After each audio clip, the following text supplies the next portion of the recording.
Hello class 10th, आपका स्वागत है एमवीज गाइड में। तो आज हम पढ़ेंगे चैप्टर 4 कार्बन एंड कंपाउंड। हर एक की पॉइंट और कॉन्सेप्ट को समझेंगे। तो सबसे पहला टॉपिक है कि कार्बन अपना वर्सेटाइल नेचर कैसे शो करता है। तो उसके दो पॉइंट्स हैं, कैटिनेशन और टेट्रावैलेंसी। कैटिनेशन में क्या है कि वो लॉन्ग चेन फॉर्म करता है अपने एटम्स के साथ, और टेट्रावैलेंसी मतलब ना वो 4 इलेक्ट्रॉन दे सकता है ना वो ले सकता है, इसीलिए उसको शेयरिंग ऑफ इलेक्ट्रॉन करना पड़ता है। और क्यों नहीं ऐसा, तो 4 इलेक्ट्रॉन अगर वो देने जाएगा तो उसमें बहुत एनर्जी यूज़ होगी, और अगर 4 इलेक्ट्रॉन लेगा तो जो प्रोटॉन का नंबर है और इलेक्ट्रॉन का नंबर है उसमें इम्बैलेंस क्रिएट होगा। तो अब आता है सेकंड टॉपिक पे, कोवैलेंट कंपाउंड्स और ionic compounds. Bad conductor of heat and electricity also have low melting and boiling point. Covalent compounds के इंटरमोलिकुलर फोर्सेस होता है वो थोड़े वीक होता है, इसीलिए low melting and boiling point होता है। आयनिक कंपाउंड्स गुड कंडक्टर होता है, उनको मेल्ट करने में बहुत एनर्जी लगती है क्योंकि उनका जो फोर्स ऑफ अट्रैक्शन है वो बहुत हाई होता है। तो यहाँ पे एग्जांपल दे दिया है, एक है H2 मॉलिक्यूल और दूसरा NaCl। तो अब नेक्स्ट टॉपिक पे आएंगे जो कि है हाइड्रोकार्बन्स। अब उनमें दो टाइप है, सैचुरेटेड, अनसैचुरेटेड, और उनमें 3 टाइप है जो कि आल्केन्स, आल्कीन्स एंड आल्काइंस है। तो आल्केन्स का अगर फॉर्मूला पूछे तो CnH2n+2, आल्कीन का CnH2n और आल्काइन का CnH2n-2। अब इसकी एक ट्रिक है कैसे हम इसको याद रख सकते हैं, तो वो है प्लस कुछ नहीं माइनस।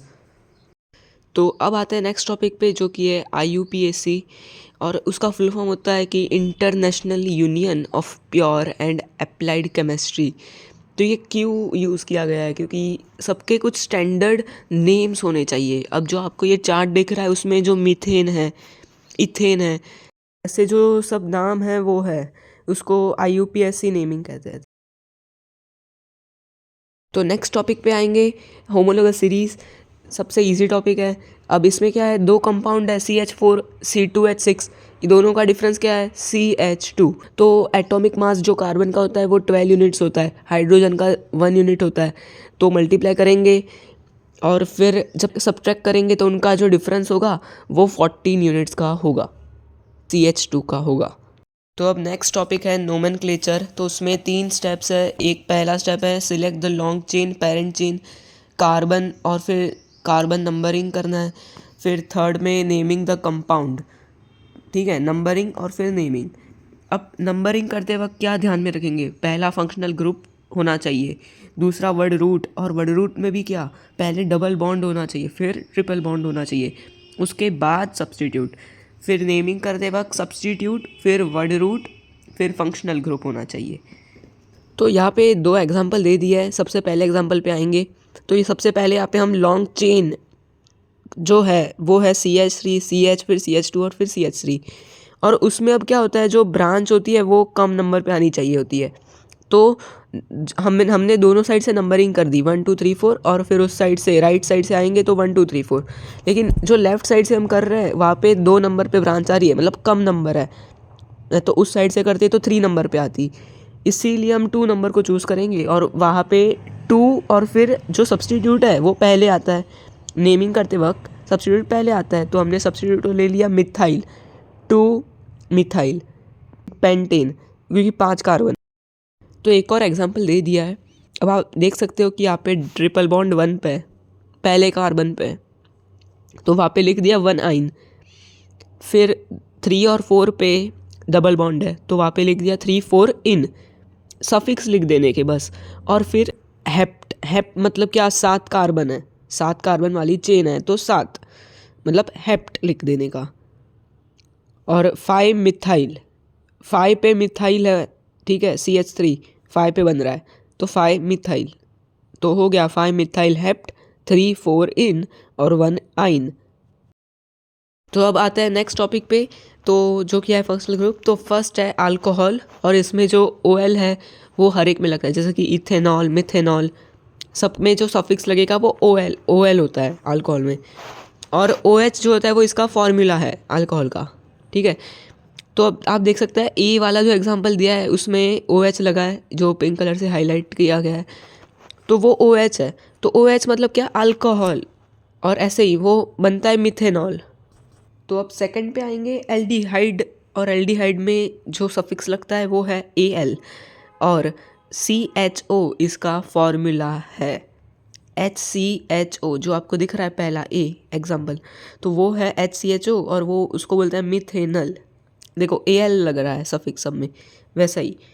तो अब नेक्स्ट है कीटोन, और कीटोन में ONE मतलब ऑन, ये लगता है सफिक्स हर एक में। अब सेकंड एग्जांपल देखिए बी वाला, सबसे पहले इसका फॉर्मूला है वो है C+O।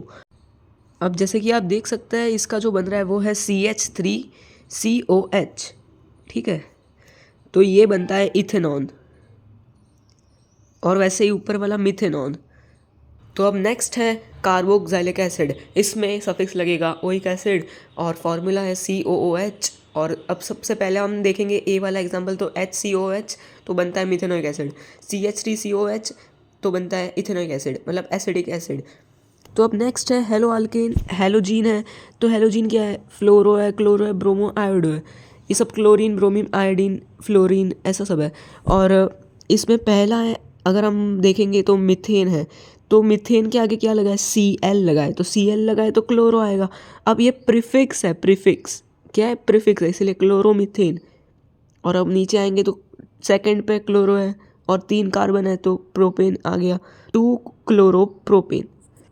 तो अब नेक्स्ट टॉपिक है chemical properties of carbon compounds, और उसमें पहला रिएक्शन दे रखा है वो है कंबशन।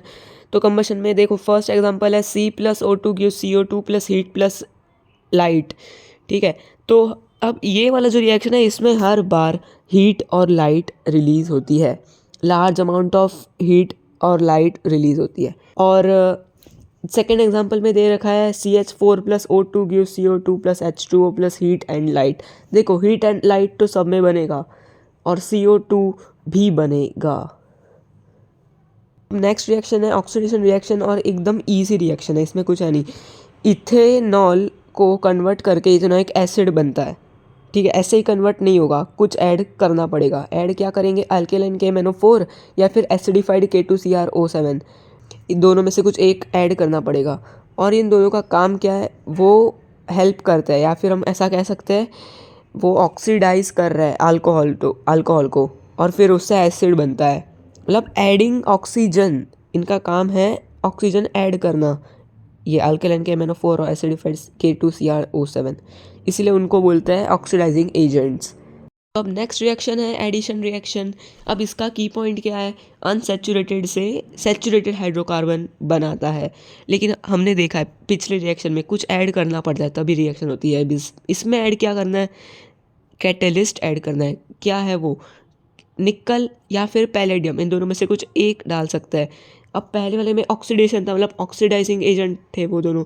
अब इसमें क्या है, हाइड्रोजन ऐड करता है, कौन, निकल या फिर पैलेडियम, इन दोनों में से कोई एक हाइड्रोजन ऐड करेगा और रिएक्शन को थोड़ा फास्ट करेगा।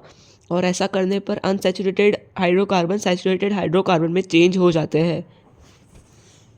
तो अब नेक्स्ट रिएक्शन है सब्स्टिट्यूशन रिएक्शन, और इसमें हाइड्रोजन एटम को सब्स्टिट्यूट करता है क्लोरीन का एटम। देखिए CH4+Cl2 gives CH3Cl plus HCl, और ये हर बार सनलाइट के प्रेजेंस में ही होगी, मतलब सनलाइट की प्रेजेंस हो तभी ये रिएक्शन हो सकती है। तो मीथेन प्लस क्लोरीन करेंगे तो फिर हाइड्रोजन का वो एक एटम जो है वो क्लोरीन के एटम ने सब्स्टिट्यूट कर दिया, और फिर एक हाइड्रोजन का एटम और एक क्लोरीन का एटम दोनों ने मिलाकर बना दिया HCl। अब आ जाते हैं प्रॉपर्टीज़ ऑफ इथेनॉल। अब इसमें क्या हो रहा है कि इथेनॉल का रिएक्शन सोडियम के साथ होता है, और फिर वो बनाते हैं सोडियम इथॉक्साइड और H2 गैस रिलीज़ होता है। अब नेक्स्ट रिएक्शन पे आता है जो कि है इथेनॉल को जब हम H2SO4 के साथ रिएक्ट करवाएंगे तो CH2 डबल बॉन्ड CH2 और साथ में वाटर फॉर्म होगा, तो ethanol plus hot concentrated H2SO4 gives CH2 double bond CH2 plus H2O। अब यहाँ पे वाटर आ गया है तो कहीं ना कहीं से रिमूव तो करना पड़ेगा, तो ये रिमूविंग का काम, डिहाइड्रेटिंग का काम जो है वो करता है H2SO4, इसीलिए उसको बोलते हैं डिहाइड्रेटिंग एजेंट। और में से रिमूव करता है वाटर, और फिर यहाँ पे अनसैचुरेटेड हाइड्रोकार्बन के साथ वाटर फॉर्म हो जाता है।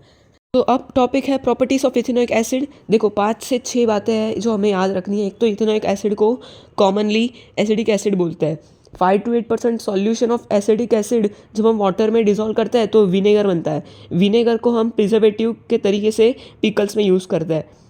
अब उसका मेल्टिंग पॉइंट जो है प्योर इथेनॉइक एसिड का वो है 290 K, और जब वो विंटर में फ्रीज होता है तो उसे हम ग्लेशियर एसिटिक एसिड भी कहते हैं। अब रिएक्शंस पे आता है। पहला रिएक्शन एस्टरिफिकेशन रिएक्शन, जिसमें एस्टर फॉर्म होगा, और रिएक्शन है ethanoic acid plus ethanol gives ester plus H2O। ठीक है, स्वीट स्मेलिंग सब्सटेंस फॉर्म होता है जिसका नाम एस्टर है, और उसको हम परफ्यूम में भी यूज़ करते हैं। तो अब नेक्स्ट रिएक्शन है सेपोनिफिकेशन रिएक्शन। उसमें होगा एस्टर और NaOH दोनों रिएक्ट करेंगे और बनाएंगे इथेनॉल प्लस सोडियम एसीटेट। और सेपोनिफिकेशन रिएक्शन सोप प्रिपरेशन के लिए यूज़ किया जाता है। तो अब नेक्स्ट रिएक्शन है reaction with a base NaOH, ये बेस यूज़ किया गया है, और NaOH प्लस CH3COOH देगा हमें CH3CONa प्लस H2O, मतलब कि base plus acetic acid gives sodium acetate plus H2O। अब उसके बाद की रिएक्शन है reaction with carbonates and hydrogen carbonates. तो इसमें भी फॉर्म जो हो रहा है वो यही हो रहा है, सोडियम एसीटेट। तो हर एक में सोडियम एसीटेट फॉर्म होगा। अब यहाँ पे जो रिएक्शन है तो वो है 2CH3COOH plus Na2CO3 gives 2CH3COONa plus H2O plus CO2। और सेम नीचे वाला रिएक्शन भी ऐसा है, हर एक में सोडियम एसीटेट बनेगा। तो नेक्स्ट टॉपिक है soaps and detergents. Soaps consist of sodium और potassium salts of long chain carboxylic acid. एक आयनिक एंड होता है जो कि वाटर में डिज़ोल्व करता है, और एक दूसरा जो एंड होता है वो है कार्बन चेन का, जो पूरी टेल होती है, हाइड्रोफोबिक टेल जिसको हम कहते हैं, वो ऑयल का जो ड्रॉपलेट होता है उसमें डिज़ोल्व हो जाती है। तो हाइड्रोफोबिक और हाइड्रोफिलिक की एक ट्रिक है। तो हाइड्रोफिल और हाइड्रोफोब, अब जिसमें आई आएगा वो आइस, मतलब वाटर में डिज़ोल्व होगा।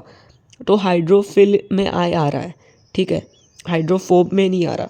तो हाइड्रोफिल ही होगा आयनिक, और आयनिक ही होगा आइस, और आइस ही होगा वाटर। तो अब डिटर्जेंट्स क्या है? डिटर्जेंट्स जो है वो अमोनियम या फिर सल्फोनेट सॉल्ट्स होता है। तो अब नेक्स्ट टॉपिक है क्लीनिंग एक्शन ऑफ सोप। इसमें क्या होगा कि ऑयल ड्रॉपलेट तो वाटर में डिज़ोल्व होगा नहीं, इसीलिए सोप मॉलिक्यूल को कुछ करना पड़ेगा। तो सोप मॉलिक्यूल्स एक स्ट्रक्चर बनाते हैं और उसे हम कहते हैं माइसेल्स। तो अब ये होता है, और इससे जो डर्ट होता है वो ईजीली निकल जाता है। अब जो हार्ड वाटर होता है उसमें क्या होता है, मैग्नीशियम सॉल्ट या फिर कैल्शियम सॉल्ट प्रेजेंट होता है, ठीक है, हार्ड वाटर में। तो soap molecules react with this salts और फिर बनाता है प्रेसिपिटेट जिसको हम बोलते हैं स्कम। लेकिन सॉफ्ट वाटर के साथ ऐसा अगर रिएक्शन होगा तो उसमें तो कैल्शियम और मैग्नीशियम सॉल्ट होते ही नहीं है, तो स्कम नहीं बनेगा। अब डिटर्जेंट की बात करेंगे तो वो तो अमोनियम और सल्फोनेट सॉल्ट्स होते हैं, तो हार्ड वाटर के साथ तो वो इनसॉल्युबल प्रेसिपिटेट्स तो नहीं बनाएंगे।